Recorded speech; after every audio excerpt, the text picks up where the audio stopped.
I have to tell you, I am enjoying this presidential campaign season because this is the first presidential race since the year 2000 that I have not been under indictment. I was held under indictment from March of 2004 until January 15th, 2009, 5 days before President Obama was inaugurated.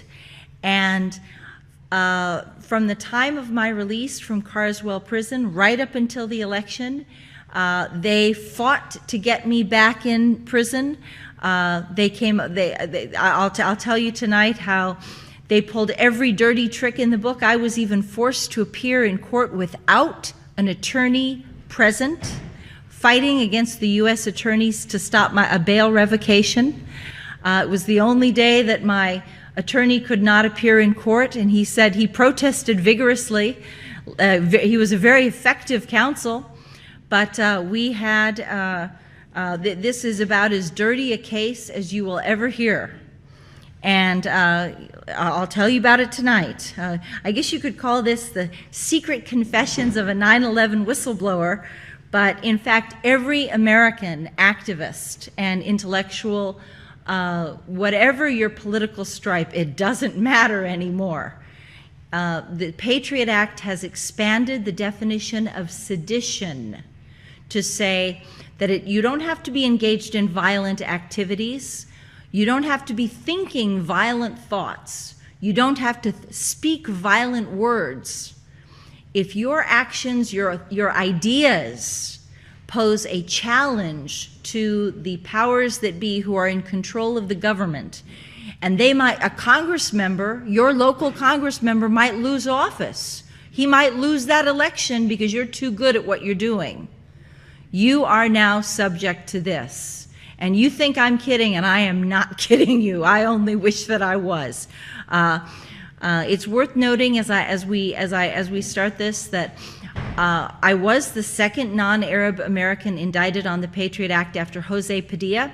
While I was under indictment, however, the Maryland State Police, where I live to this day, used the Patriot Act to go after the Chesapeake Climate Action Network, which supports wind power, recycling, solar energy. They went after the PETA, the People for the Ethical Treatment of Animals. They went after the DC Anti-War Network, claiming that they were white supremacists because it just happened that they were a bunch of white college kids. So they were labeled, because it just happened to be a group of college kids, they were labeled as a potential white supremacist group. I mean, crazy. Amnesty International was targeted on the Patriot Act because they said they might be guilty of civil rights violations. Amnesty International might be guilty of espousing civil rights violations. Okay. It's craziness. I will tell you that on the morning of my arrest, the dogs never barked at my house. I have little dachshunds who are very yappy, and the feds snuck up on us so quietly, so stealthily. We were minding our own business. I was getting up to make coffee, and I had never broken the law in my life, and to this day, I don't believe I ever have. I have had differences with our government, but I had worked in anti-terrorism for a decade. I thought of myself, and I realize that a lot of people here don't like the CIA, and you probably don't like the kinds of things. I've never done rendition or any kind of waterboarding or anything like that, but I realize you guys don't like the CIA. I get that. But I had always been thought of myself as one of the good guys, okay? I gave advance warning about the '93 World Trade Center attack, advance warning about the bombing of the USS Cole. I did the Lockerbie negotiations with Libya. I did the weapons inspections talks with Iraq. I did one of the first investigations of Osama bin Laden before the Dar es Salaam Nairobi bombings. My bona fides in anti-terrorism were superior. And we knew, my CIA handler, Dr. Richard Fuse, had been in Lebanon during the 1980s, and he was involved in the hostage rescue of Terry Anderson and Terry Waite, and he had infiltrated Hezbollah and the heroin trafficking out of the Bekaa Valley, which was financing the hostages crisis and causing all these problems. My other defense intelligence handler had outed Oliver North. He was not with Oliver North, he exposed Oliver North. And he worked on the Project for Military Procurement, which exposed the $10,000 toilet seats and the $5,000 screws. So we had a history. There is a tradition in the intelligence community that you defend America, you're supposed to defend America. And it's supposed to be a patriotic thing to protect the community from this sort of corruption. And that's always what we were raised to believe. And so when I gave advance warning about 9/11, and the people of America wanted to hear the truth, I thought you actually might have a right to know what actually happened. The government did not see it that way. They did not. I became public enemy number one. Me and Osama bin Laden were essentially right up there in the same category. I was almost categorized as an enemy non-combatant. And here I had devoted my life to working against violence. On the morning of my arrest, when the feds snuck up on my house, when they were standing on my porch, demanding to come into my house, they said, open the door, and I had barricaded the front door because my house, the front door of my house had mysteriously broken 3 weeks before. As I had suspected for some time and had been telling friends, I was in fact subjected to several warrantless searches. It used to be, before the Patriot Act, that a grand jury would only be convened if you actually had evidence of a crime. They wouldn't waste their time unless there was some proof that you actually did something wrong. Nowadays, under the Patriot Act, if they want to get you, they convene the grand jury first, and then they begin looking for something to hang you with. And of course, any law professor will tell you that if you look hard enough somewhere, you're going to find something against somebody. That you can always build a case against somebody in some way. And apparently, in the Southern District of New York, they have a little game that they play where they throw out names of famous people like Mother Teresa or I guess Susan Lindauer, and say, how can we hang this person? How could we find a crime to throw at this person and get them thrown in jail? And they sit around and drink beer and pizza and talk about how they can screw ordinary Americans. And that's what they did to me. But the Patriot Act, so they couldn't open the door. And I said, well, they said, well, if you don't open the door, we're going to break it down. I said, you already broke it. You're going to break it again? And they did not think that was funny. And when they came in through a side door and they told me that I was attacking me, I had asked to testify. I have see, the beauty of the Patriot Act is that they have phone records of everything. They had captured 28,000 phone records, 8,000 emails, hundreds of faxes that I'd sent to members of Congress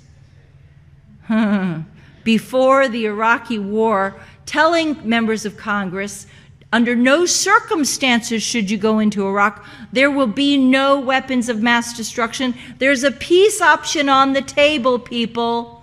We can solve every problem that you have identified without firing a shot.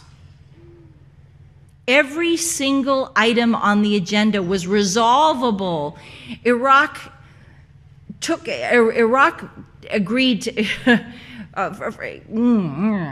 sorry, I'm in a church. I'm going to try to hold my swearing down. I do have a problem with that.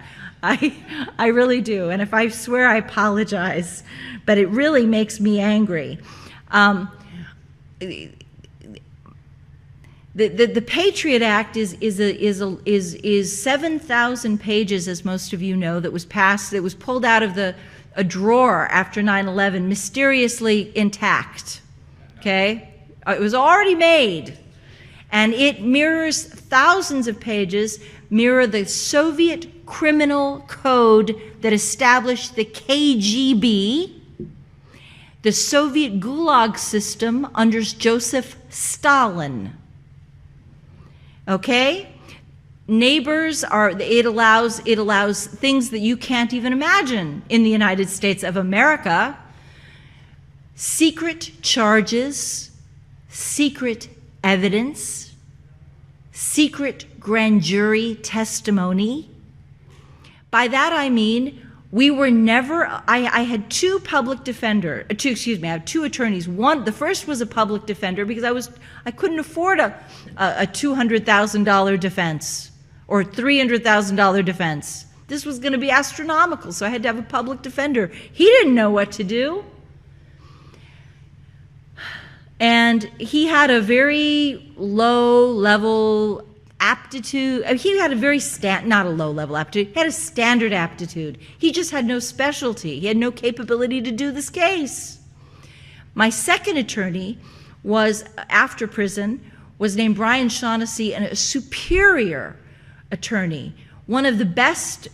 He's done many CIA cases. He's a former federal prosecutor.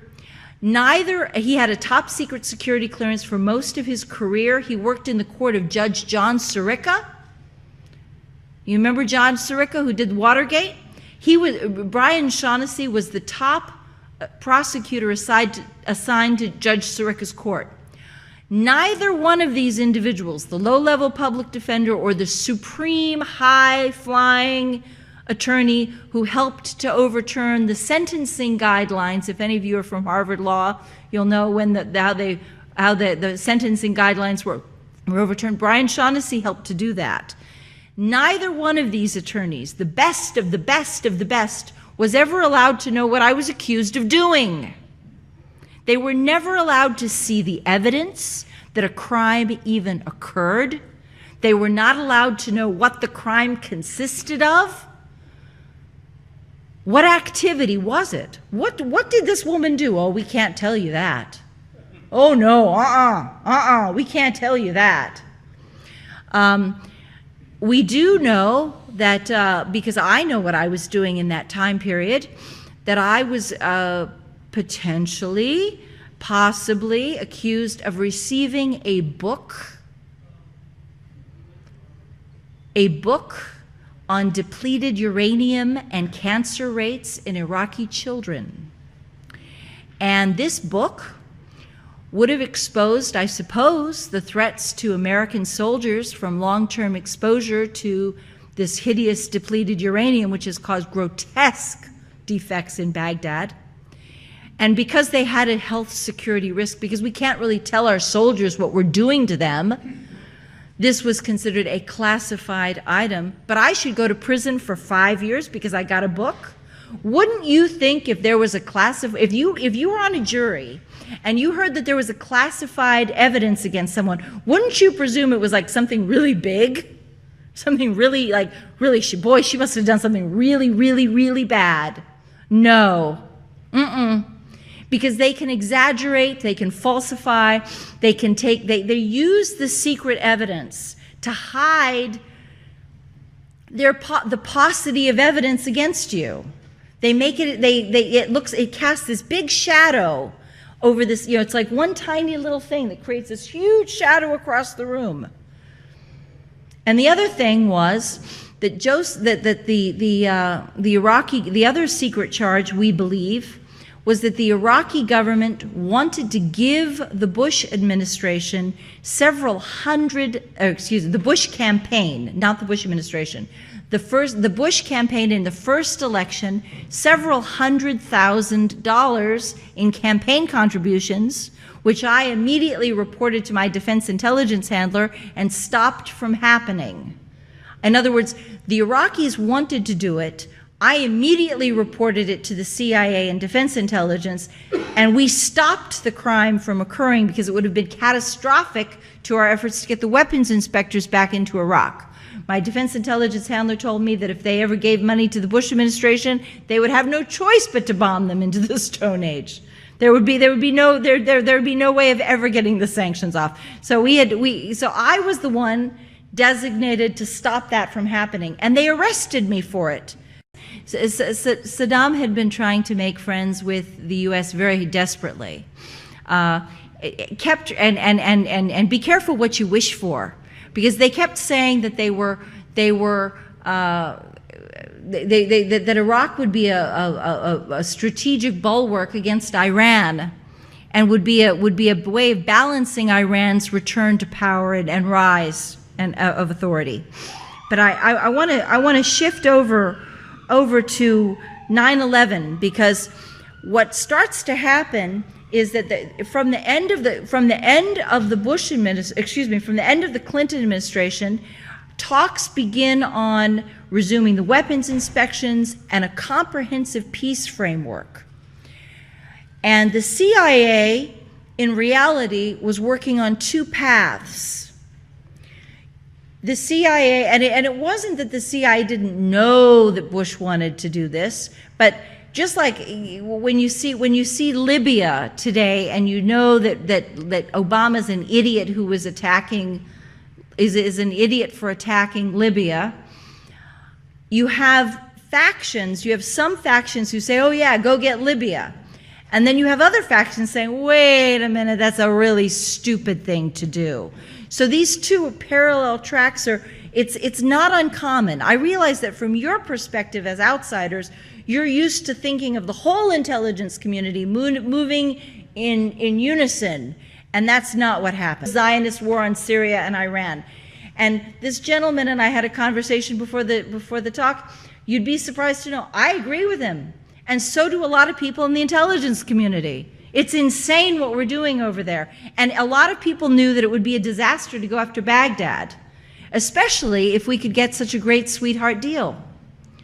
So we had the following, and I want you to realize, because 9/11, in my opinion, should not be examined in isolation, but it should be looked at in a total perspective of what exactly they were trying to overcome.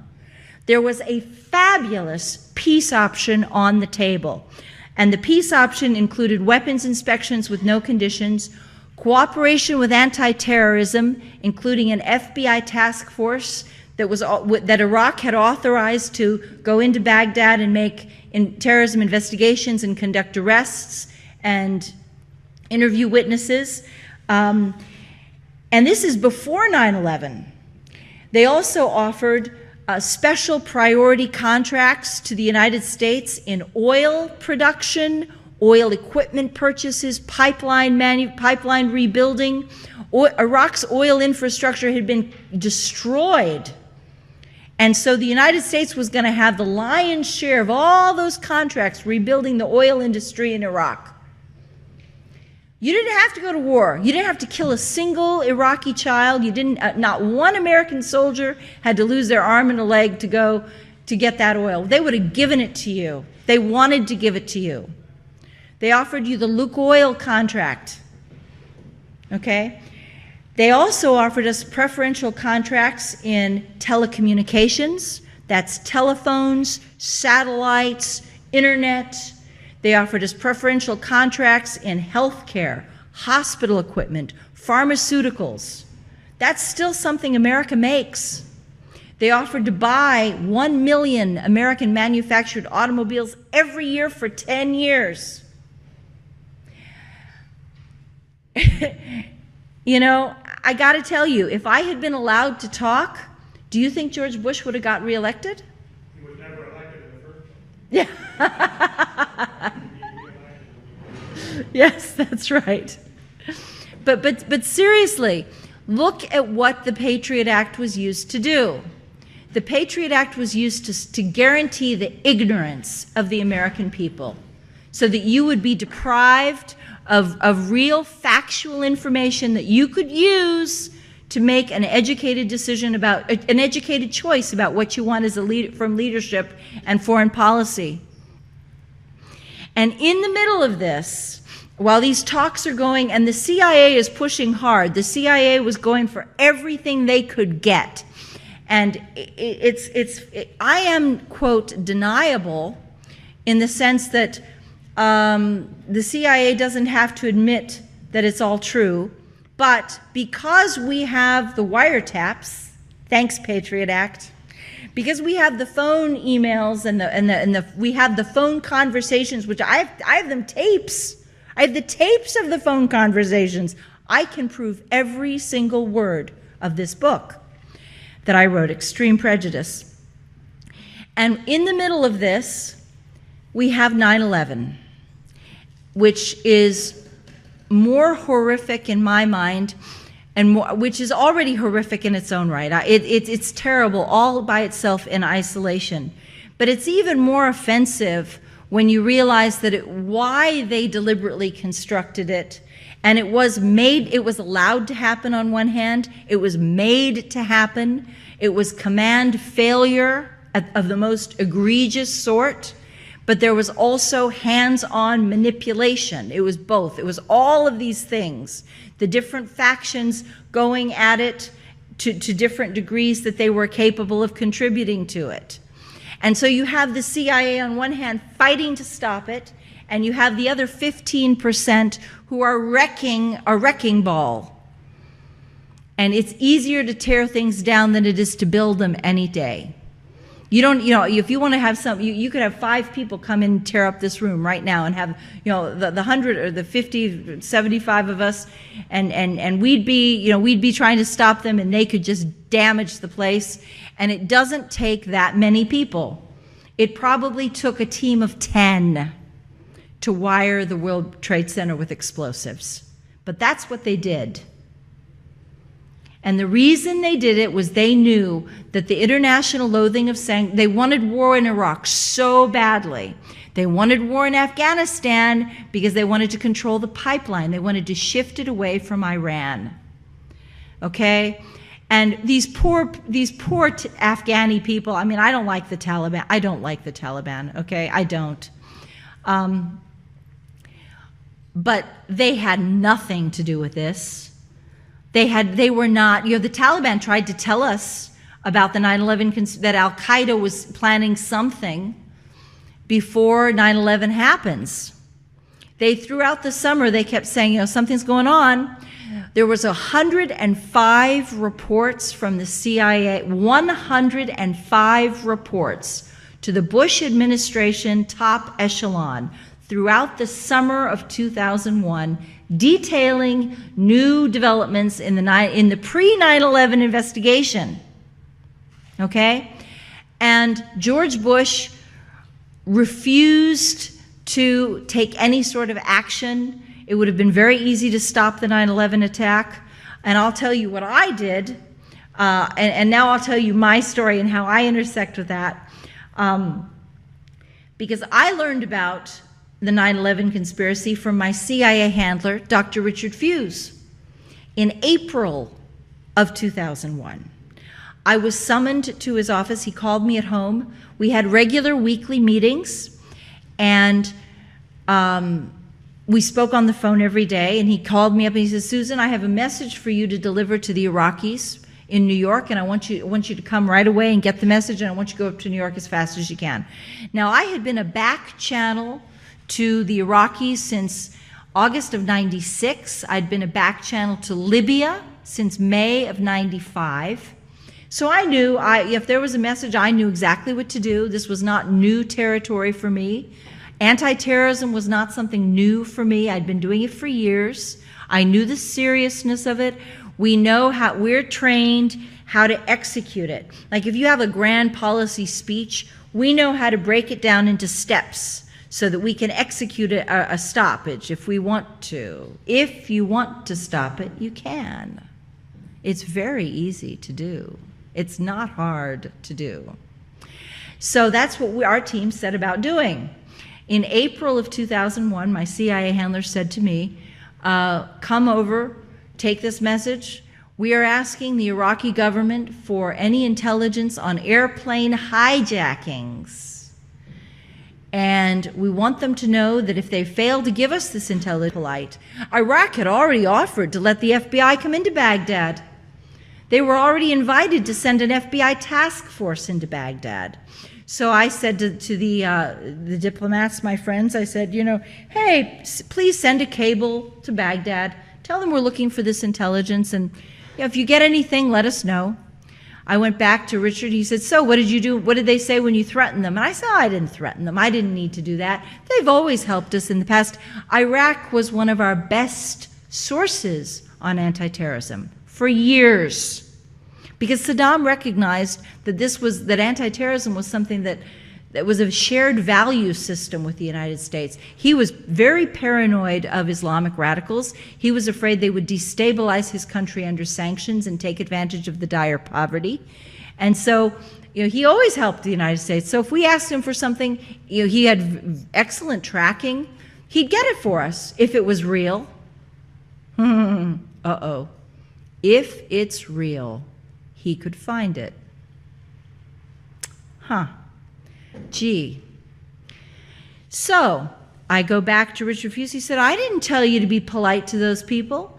I told you to, and he ripped me, and I can't say it in a church, ripped me up and down, screaming how I needed to go right back and deliver the message, and I needed to tell the Iraqis the threat originated at the highest level of government above the CIA director and above the Secretary of State.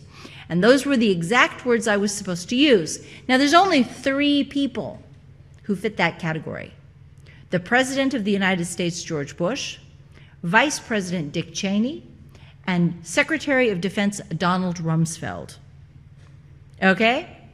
And they were already alleged, according to my CIA handler, he was emphatic on this point, that he did not want the Iraqis to think that it was his threat or my threat or the CIA's threat. None of the above. He wanted me to know it came from George Bush's office personally.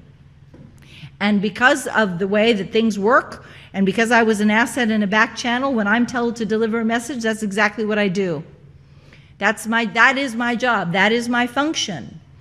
Back channel dialogue. Even during sanctions. See, this is the thing. Our back channel was covert on the U.S. side because of the talking heads and the punditry and the general hatred of Saddam, the paranoia of Saddam, and we had to bypass all of that and have a linkage in case there was actually something that needed to be communicated. Because you can't just have frozen communications. There are times and terrorism is one of those times. And Iraq, again, had superior tracking, worked very well, really great, always helpful, if they had the intelligence.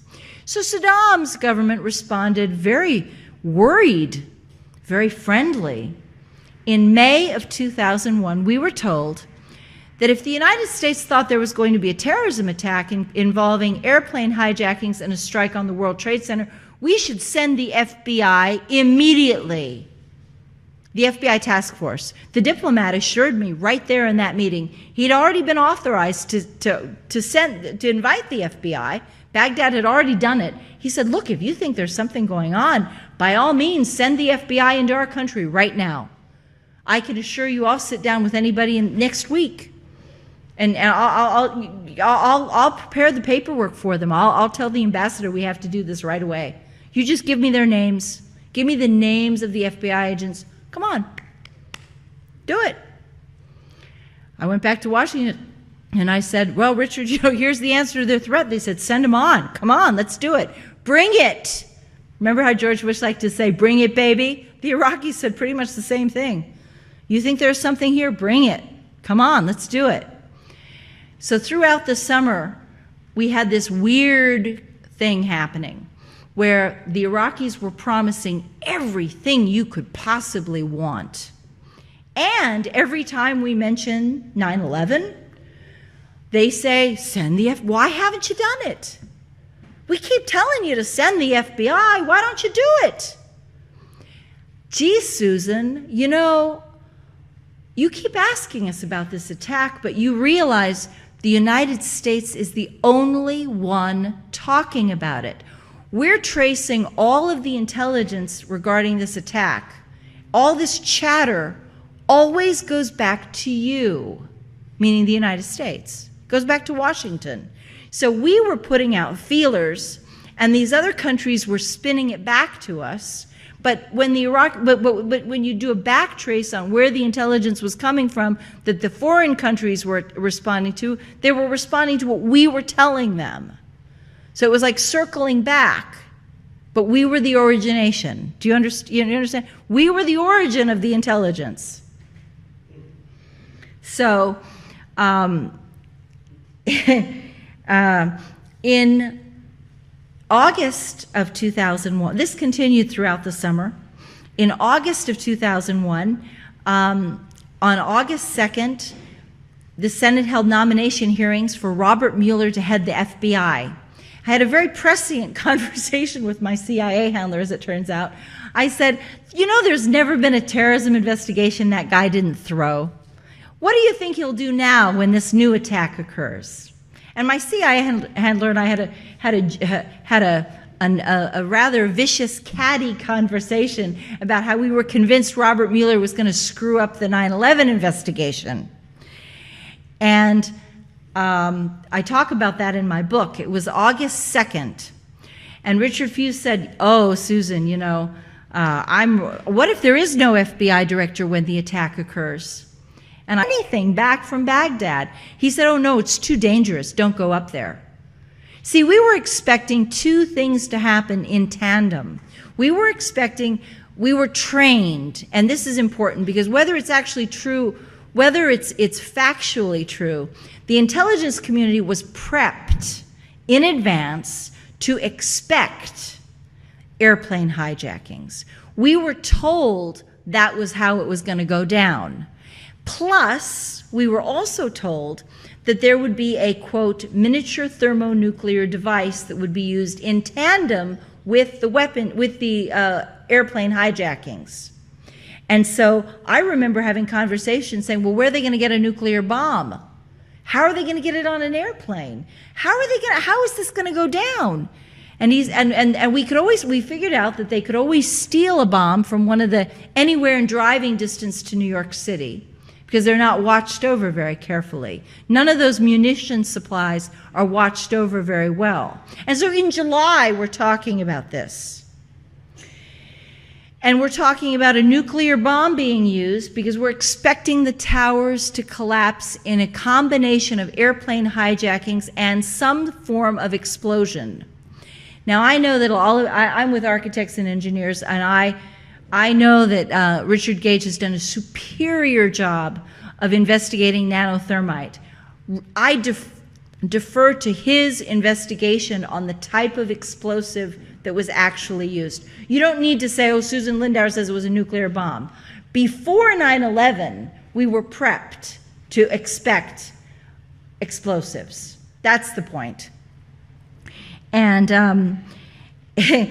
in August, by the time I went up to New York on August 4th, which was a Saturday. On August 6th, the Monday, I came back and had a meeting with my CIA handler, and he and I hashed out what we were going to do, because we're not passive people. I mean, that's one thing about being an asset. You are not passive. We don't just sit on our hands. So we knew there was going to be something going on. We did something about it. At my CIA handler's instructions, I telephoned the office of Attorney General John Ashcroft. Because I was a CIA spooky person with a long history of work in anti-terrorism, I had a phone number for his private office. I want to emphasize this was not a phone call to the 800 number on the highway, which is a dead letterbox. This was not going off into the ether somewhere floating around the Justice Department. I had the phone number for his private staff. In the case of an emergency, anytime at all, I could use it, and if I couldn't get hold of that was why I had it. If I needed to get hold of someone and my handlers were not available, I could call I could call out the Marines if I needed to, call out the FBI. And I used it for 9/11. On August 6th was a Monday. I would say this was August 7th or August 8th. In plenty of time to orchestrate a major response to preempt the 9/11 attack. The private staff, and what I asked for was an emergency broadcast alert through all federal agencies requesting any intelligence on airplane hijackings and a strike on the World Trade Center identified specifically. I told them the attack was imminent.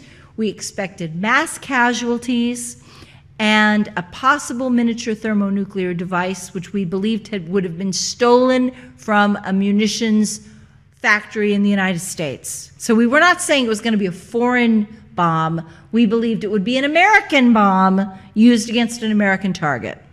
And I said, we are looking for any fragment of intelligence.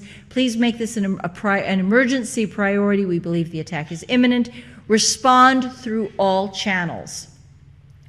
The FBI, the Attorney General John Ashcroft's private staff gave me a phone number at the Office of Counterterrorism.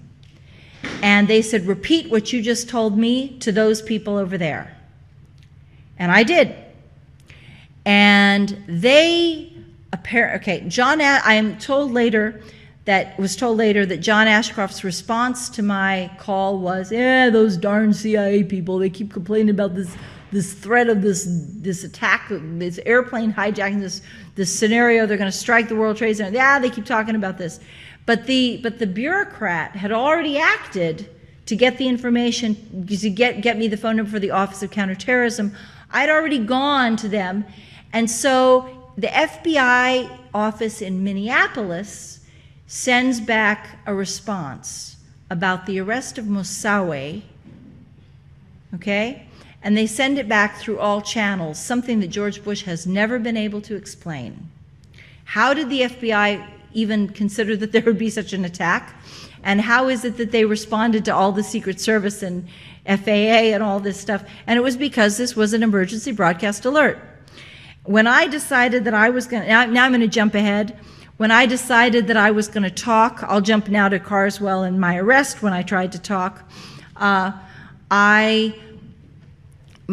CIA handler, whom other than this, I loved dearly. Until this happened, I was heartbroken over this. I think he was heartbroken over it too, but he had a different response than I did. He was offered he was given $13 million to shut his mouth. And I'd like to tell you, it is my understanding, and any of you please correct me, that the 9/11 Commission itself got $11 million. And if anybody wants to correct me, that's okay. $11 million to do their investigation. He was paid more money to cover it up and shut up. And I got arrested and thrown in jail. The reason you don't know anything that I've just said tonight, unless you've read my book, Extreme Prejudice, is because when they needed to, their response was to destroy the messenger. Shoot the messenger, shoot to kill. Not Osama bin Laden, I was the biggest threat. Or at least I felt like the biggest threat. They made me feel like the biggest threat. I was accused of something. They decided, they wanted to have it both ways. They decided that though I had done all this work, I was declared incompetent to stand trial.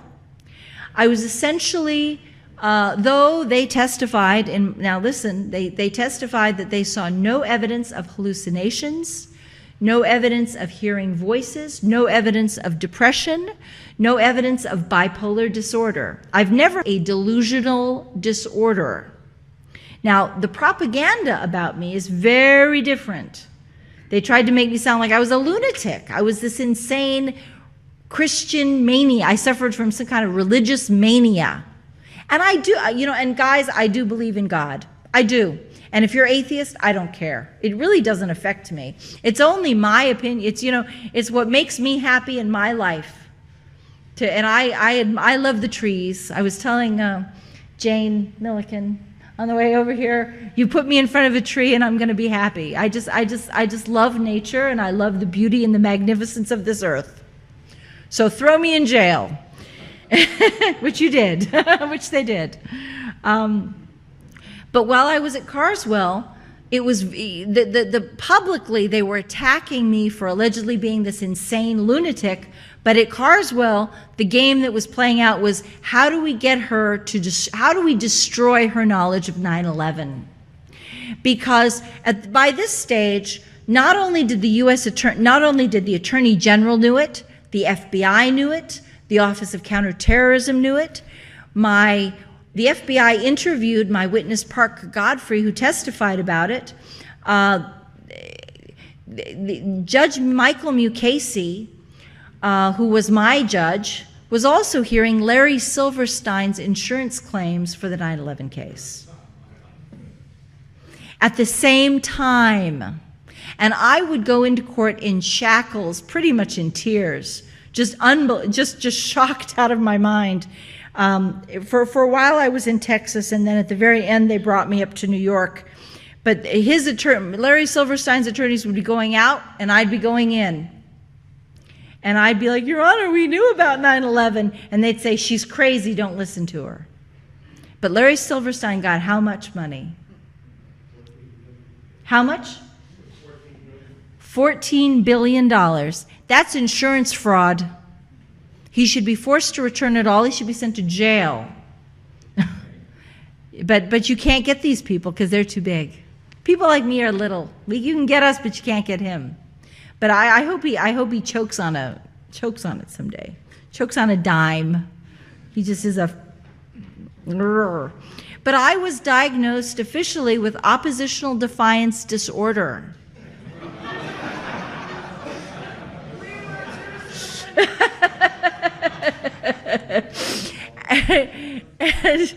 The idea and in a lot of politics that it was a lot of a diagnosis that frequently mirrors the old Soviet psychiatry. And let me remind you that until Gorbachev fell, 30% of all intellectuals and dissidents who got in trouble in the Soviet Union, from Brezhnev on, and probably from Stalin on, 30% of them were locked up in mental institutions. They were accused of sluggish, what the Soviet doctors called sluggish schizophrenia. And they said that on the outside it appeared to be a mild neuroses, and there would be no behavioral problems, no behavioral issues. However, the sluggish schizophrenia manifested as a belief in reform delusions. The idea, seriously, the idea that individuals could make a difference to society. The idea that society needed to be changed and could be changed to something better than what it was right now. And they would dope up these people for years. And let me tell you, that's what they wanted to do to me. They actually petitioned the court for the right to detain me for up to 10 years with no trial, because it's Patriot Act, no trial, no right to a hearing. Now, this was complicated because my public defender didn't know how to deal with my case, so he refused to even ask for a hearing.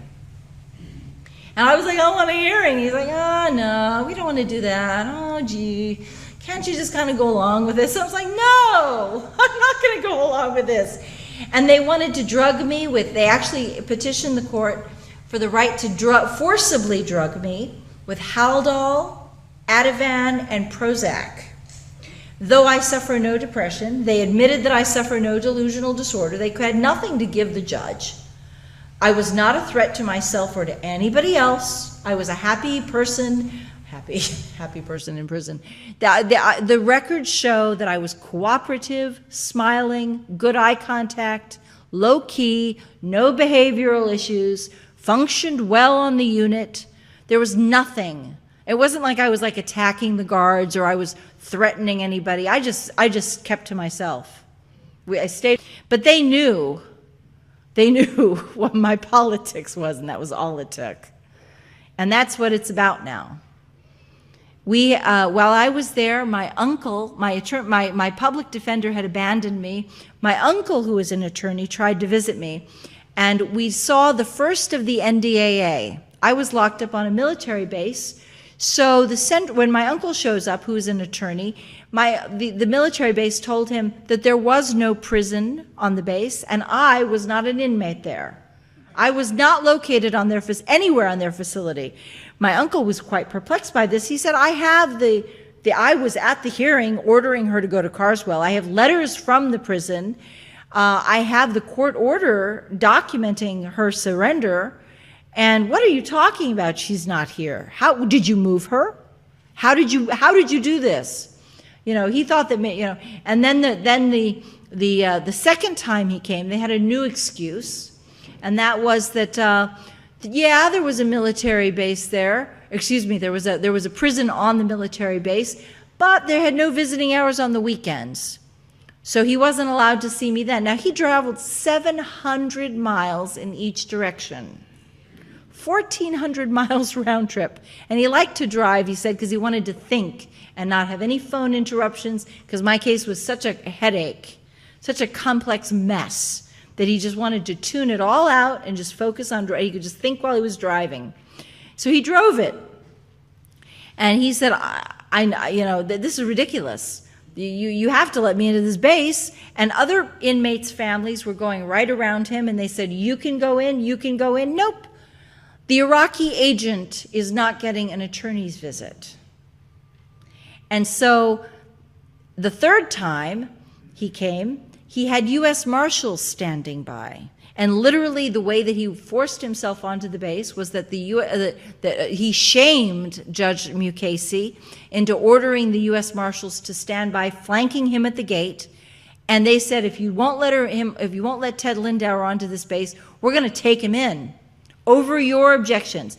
And this is This is a precursor to the NDAA. This is how the NDA is actually going to play out, because the military operates under a totally different set of rules, and they are not subject to any judicial, ordinarily they're not subjected to any sort of judicial oversight.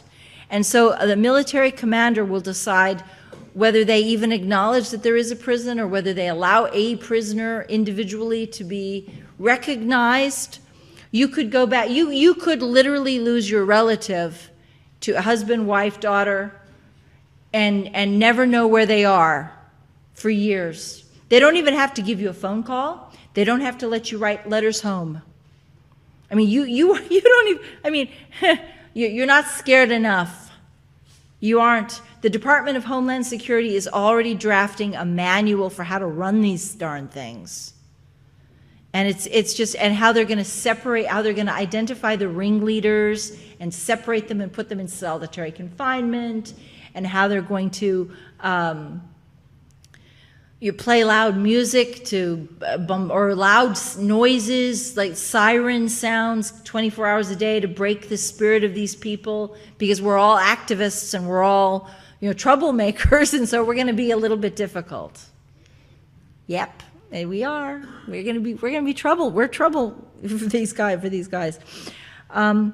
But when I was at Carswell, what the last thing I want to say to you, I think, is really important. Then I'll open this up to questions. I know I've been saying a lot.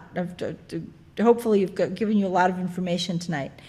But what I'd like to close with this, because this is Cambridge, and I know that a lot of you care about racial justice and racial equality, and we take that for granted these days. We presume. But I'll tell you that already the black community is going through a lot of what we're going to go through. They have their own way of treating these people in the prisons, and it is very, very, very ugly. At Carswell, it was very customary for black women to be singled out, especially if they were middle class, educated, literate. The guards told me straight up that certain black women read the newspaper. And then shortly after, they were accused of reading newspapers, and I was told not to read a newspaper. This is how it came out. I asked to see a newspaper because I wanted to have something to read and have something to do, look at your current events. And they're like, don't. Do not ask for a newspaper. She asked for a newspaper. Watch what's going to happen to her. I was told not to sit in the little closet with the TV turned on to CNN. They have, in the prison, they have a television set that is designated for news. I was told, do not go in there and turn it on, because it's like a test. And if you go in there and watch this, if you watch CNN or Fox News, you're failing a test. And it's scary stuff. It's really that scary that you can't even imagine. But I had a very wonderful, good woman, black woman friend who was declared incompetent, and over her strongest objections. And she was a piano teacher. And you guys can't even believe what they did to this woman. She was a piano teacher, and they asked her what kind of music she taught. And she said, well, I teach everything. You know, she taught children. And they said, well, you can teach jazz. Sure. You teach white children Mozart? She had to justify why she had white children in her home as a black woman piano teacher. And she had to fight the same battle that I did, not to be doped up with Haldol, because she was suffering middle-class pretensions of being a black person who thought she was going to be like us. What? You must be incompetent if you think that. I mean, you think the racism, it's so. I was never one for Al Sharpton until I got to Carswell. And then I saw, where is Jesse Jackson? I remember weeping like in terrified fear, really afraid, really scared out of my mind. Just like, you know, I'd go in the showers because that was the only place you could ever be alone, and I'd hear what they were doing to these women right in the shower stalls next to us. And these women could no longer bathe themselves, so they'd have to be stripped naked by the guards or other inmates and physically washed, because they'd have to get a chair to sit them down because they couldn't stand up anymore. So these women would be bathed, but they'd have to sit down, and then it was just grotesque. It was really a grotesque thing. They could not walk, they could not speak, they could not carry a chair into the bathroom. We actually had big arguments over, I remember being really ripped to shreds because I took a chair out of a bathroom once, and it turned out it was one of the black women who had been reading a newspaper, and they taught her a lesson. They cured her literacy problem. I used to write letters home for her after that. When I would write to her family, and she'd sit there and she'd grunt. She couldn't even speak anymore, and tears would just stream down her face. But they do not want women, black women, to be empowered. And these were women who were more within the black community. They would be considered activists. They're not like Black Panther activists, but they just believe in human rights. They believe in racial justice. They'd probably be part of Answer. You know Answer? Okay. They'd be like, I try to think of a type of actress, because we can all identify actresses. I would say kind of like Jennifer Hudson. She'd be a real threat at Carswell. Whoa. Jennifer Hudson. No, you can't have that kind of stuff. And so this is about conditioning people to stop achieving anything. I mean, it is a punishment for strong, confident, motivated women. And what you should be afraid about, and this is something that you should care about, because political activists, regardless of race, a lot of white political activists are ending up at Carswell. And that's the prison of choice. If you're a tax resistor, if you are a free speech activist. When I was right before I got there, there was another woman from Virginia who published a couple of articles in a weekly newspaper. And the weekly newspaper wasn't even breaking the law. It wasn't a violent speech, but she criticized George Bush. She criticized the politics of the state of Virginia, and they just picked her up and took her, like that Brendan Raub, R-A-U-B, who was picked up and taken to a mental institution. He was a veteran who was held because he posted something on Facebook, and they forced him to be released. Well, this lady didn't have anybody on her side. She was there for 4 years, and they doped her up like crazy to punish these people. So, I mean, you know, chances are if you're a woman and an activist, Plowshares activists go there all the time. Plowshares activists. I mean, if you have any sort of political voice, they want you behind bars on a military base because the military base can stop the media from entering the prison to see you. And so I just want to say, I mean, for all my women friends at Carswell who you know, this is just sort of for them because I was not the only one who was getting targeted, but I was the only one who really escaped it because I fought back and I had a public voice to speak with. And but the abuses are hideous, and it's ongoing. And it's an unforgivable thing when you see it. So, anyway, thank you.